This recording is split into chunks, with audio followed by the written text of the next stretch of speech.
बिस्मिल्लाहिर्रहमानिर्रहीम। लाखों करोड़ों अरबों दरूदो सलाम आप सल्लल्लाहु अलैहि वसल्लम पर और आपकी आल पर।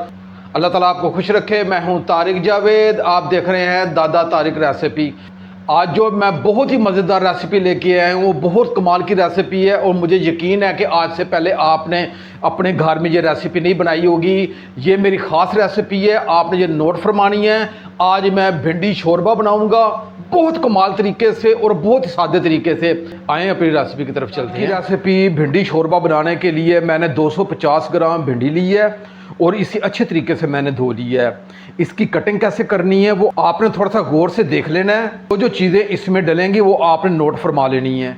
मैंने 1 पाव भिंडी ली है 250 ग्राम और इसे अच्छे तरीके से मैंने धो लिया। शोरबा भिंडी बनाने के लिए सबसे अहम बात इसकी कटिंग है। आपने इसकी कटिंग कैसे करनी है।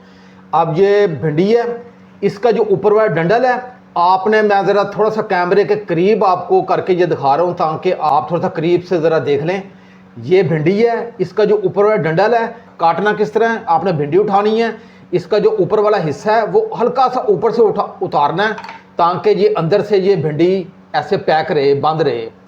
इसका बंद रखना बहुत ज़रूरी है और फिर ये कमाल की रेसिपी बनेगी। ये आपने थोड़ा सा नोट फरमा लेना जो मैं आपको बता रहा हूँ चीज़ें, और इसी तरह मैं आपको और भी भिंडी काट के आपको बताता हूँ। ऊपर वाला हिस्सा है ये बड़े ही एहतियात के साथ आपने ये ऊपर से ऐसे उतारना है कि इसका मुंह खुलने ना पाए, ये ऐसे अंदर से ये पैक ही रहे। ये भिंडी को हमने पैक करना है और इसे आपने कतन दरमियान से नहीं काटना और ये पूरी भिंडी को हम ऐसे ही कटिंग करेंगे। इसका मुंह आगे से खोलेंगे नहीं हम, और लेकिन हम इसका डंडल भी उतार देंगे। इसी तरह मैं तमाम भिंडियों के डंडल ऐसे उतार दूँगा। ये भिंडी ब्लड प्रेशर के लिए बहुत फ़ायदेमंद है, शुगर के लिए बहुत फ़ायदेमंद है। आप ये मेरे तरीके से बना के खाएँ, इंशाल्लाह तमाम घर के अफराद आपकी तारीफ़ें भी करेंगे और ये प्लेटें भी चाट जाएंगे। ये ऐसी ज़बरदस्त और ख़ास रेसिपी है और बहुत ही ये कम वक्त में ये बनने वाली ये रेसिपी है। भिंडियों की कटिंग इस तरीके से कर ली है। भिंडी हमारी मुकम्मल ये पैक है, ये खुली नहीं है। ये वाली आपने भिंडी को खोलना नहीं है, ये इस तरह पैक रहना चाहिए और ना ही इसे आपने दरमियान से काटनी है। अब इसे एक तरफ रखेंगे जी। चूल्हे की फ्लेम को मैंने ऑन कर लिया है और आंच को रखा मैंने मीडियम और ऊपर मैंने कढ़ाई रख दी है और इसमें 1/2 कप मैं ऑयल डालूँगा। अब इसमें जो हमारी ये भिंडियाँ ये मैं इसमें डाल दूँगा। जो तरतीब मैं आज आपको बताऊँगा इसी तरतीब से आज आपने मेरी भिंडी शोरबा बनाना है। इंशाल्लाह आपके दिल से दुआएं निकलेंगी। आपने इसे हल्के हाथ से इसे फ्राई करना है, सख्त हाथ से फ्राई नहीं करना।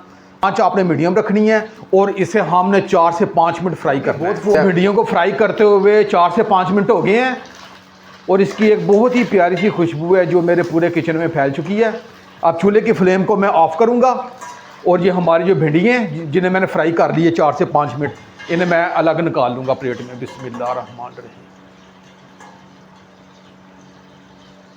मैंने भिंडियों को फ्राई कर लिया है और फ्राई करके अलग प्लेट में निकाल लिया। अब इसे मैं एक तरफ करूँगा। अंदर मैंने 1/2 कप ऑयल डाला था, इसमें मैं 2 से 3 टेबल स्पून मैं ये ऑयल है ये निकाल लूँगा। मैंने चूल्हे की फ्लेम को ऑन कर लिया है। अब इसमें मैंने 1 अदद मीडियम साइज़ का ये प्याज था, इसे मैंने बारीक चॉप कर लिया है, ये मैं डाल दूँगा।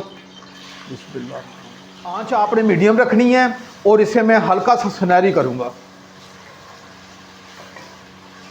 क्योंकि इसे एक अच्छा सा कौरमा शोरबे वाला तैयार करना है। प्याज़ों को आपने जलाना नहीं है, इसे टीपिंग करना है आपने। मुझे प्याज़ों को पकाते हुए 2 मिनट हो गए हैं, अभी ये प्याज मेरे टीपिंग नहीं हुए। अब ये अदरक लहसुन का पेस्ट है ये मैं इसमें डाल दूंगा। अदरक लहसुन का पेस्ट आपने पहले नहीं डालना क्योंकि अदरक लहसुन का पेस्ट वो जल्दी जल जाएगा और जो सालन के जायके को ख़राब करेगा।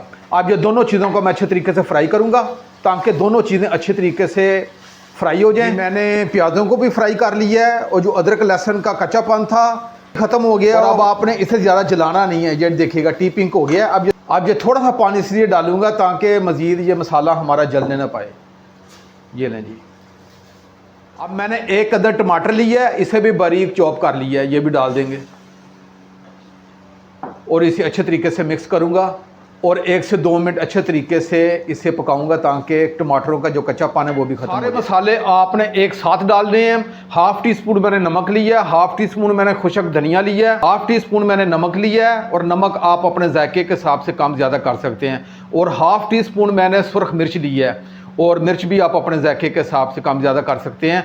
हल्दी ली है मैंने हाफ़ टी स्पून, और खुशक धनिया लिया मैंने हाफ़ टी स्पून, पाउडर लिया मैंने हाफ़ टी स्पून। खड़े मसाले जाएंगे, एक छोटा टुकड़ा मैंने दालचीनी का लिया, एक बड़ी इलायची ली है, और 3 अदद मैंने लौंग लिए हैं।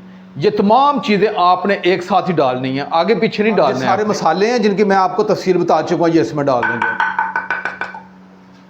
और इसे अच्छे तरीके से मिक्स करेंगे।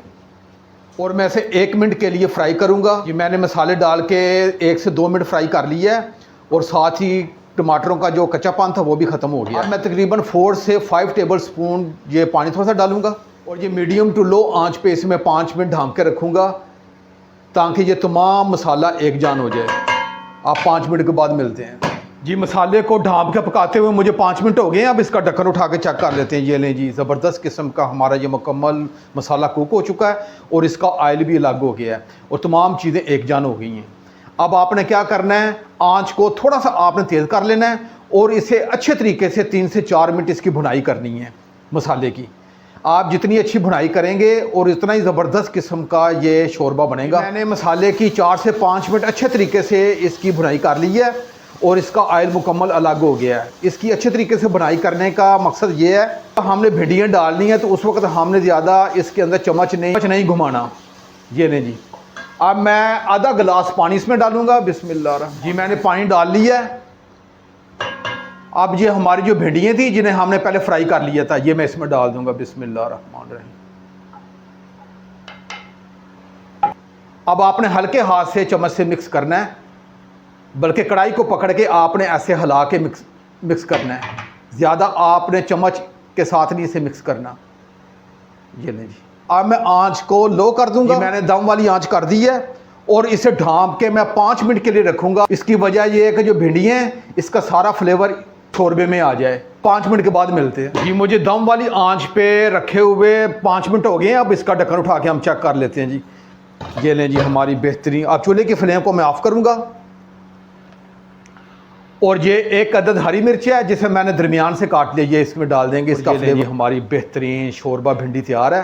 आप ये मेरे तरीके से इंशाल्लाह ये शोरबा भिंडी बनाएं, इंशाल्लाह कहेंगे कि वाकई दादा तारक भाई ने एक अलग जायका और एक अलग तरीका बताया है। और आखिर में ये थोड़ा सा गरम मसाला ये डाल देंगे, और ये थोड़ा सा धनिया ये भी ऊपर डाल देंगे जी। कैसी लगी मेरी आज की रेसिपी? बहुत कमाल की रेसिपी है। आसान तरीके से मैंने आज आपको रेसिपी दी है कि इसे मर्द हजरात भी और बच्चे भी आसानी के साथ बना सकेंगे, और ये बहुत ही ताकतवर और बहुत ही जानदार ये रेसिपी है।